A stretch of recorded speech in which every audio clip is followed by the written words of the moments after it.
Yo guys, it's Little Chancy, and today we're going to be doing some creepypasta mystery stories. We'll be bringing you some. So the first one is, also don't forget to follow me on Instagram, it's down in the description. And, so yeah, this is going to be pretty fun. So let's get started. So first we're going to do bathtub. So let's do this. Please wait. I'll wait later. Alright, so while I have some scary incidents that happened throughout my younger life, this one has probably stuck with me the most. Okay, I remember when I was a little boy and my parents used to live in this crummy apartment somewhere in Cleveland, Ohio. I remember to the days of my constant smell of mildew and mothballs. Stop licking me, dog. Sorry, my dog's licking me. As my parents lived in a pigsty of clothes and old trash. They're not bad people. No, they just not the cleanest in the world.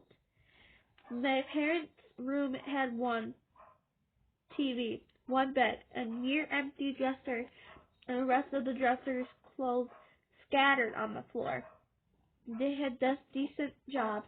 My mom was a clerk at the big grocery store that had hundreds of people storming a day, and my dad worked as a valet for the fancy hotel, so he always got good tips. Okay, let me just pause this. This isn't really scary. It's just that my family never cared much for buying furniture or anything that was living up our home. So we stayed in that pigsty for a year. Wasn't the greatest of my childhood memories, but not because of the ugly environment or the tiny but effective smell of dirty clothes and a hint of fruity air freshener. I mean, the mixture of those smells made the room smelly, slightly of rotten fruit. It wasn't those things at all. In fact, I didn't even mind the smell that much. It wasn't any of those. And the bathroom that terrified me. I remember being at a height when I could just see a tiny speck in my head when I walked past the mirror and seeing a black shadow sitting on the ground. Why would there be a freaking black... Oh my god. It was too short to see the full figure. And when I would do a quick jump up to get a glance, it'd be gone. That's like Scary Mary. Like, oops. On days when my parents were alone in their rooms, I would be left alone on the other side of the apartment. I'd go to the bathroom to go pee and see that the mirror would have fogged up like someone had just got done taking a shower. Oh my god, that is scary attack. Okay. Even the heat you feel basking around after the shower was present.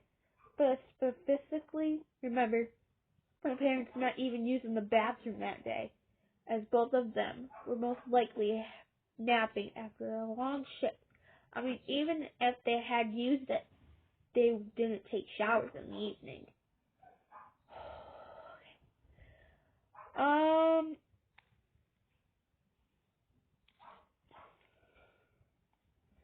This is creepy, but it's not creepy for me. I always felt like I was being watched, but not by a bad presence, but rather a presence of comfort. I never felt scared when I felt this sense overwhelm me. Rather, I just smile and go back to playing with my Tonka truck, or whatever I was doing. The reason I never feel worried is because I was just a tyke then, and never took a second chance to think that a sudden change or emotion in the room would be something horrible.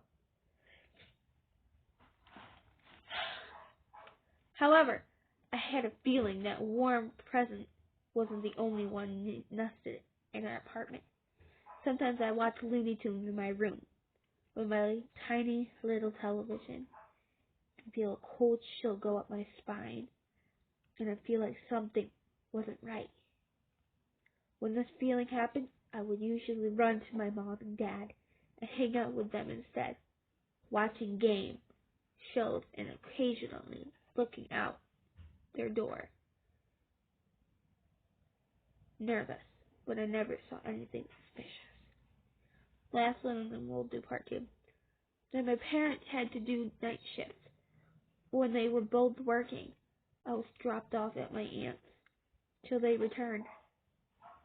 Both of the random feelings of warm comfort and dream disappeared when I would enter her house, and the feelings would instantly come back when I came back home later in the early morning. Okay, so I'm so confused. I don't get this. Why would you see a shadow and then you just sit there by yourself? Really? Let me get to the bathroom again. It was right next to my room, and its door was always open, as my mom preferred, and since I didn't like the idea of closing my door at night, I kept mine open. Why would you leave your door open at night?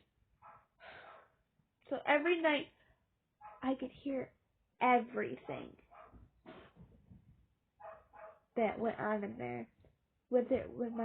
It might be my parents going in there to do their business. The occasional automatic air freshener would spray once every 5 minutes, and sometimes even the dripping tube faucet.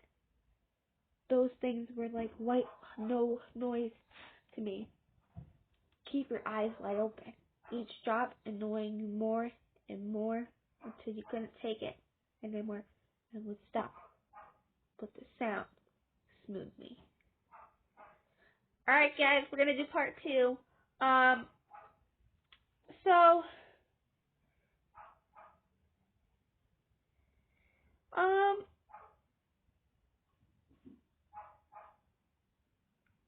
This isn't that scary.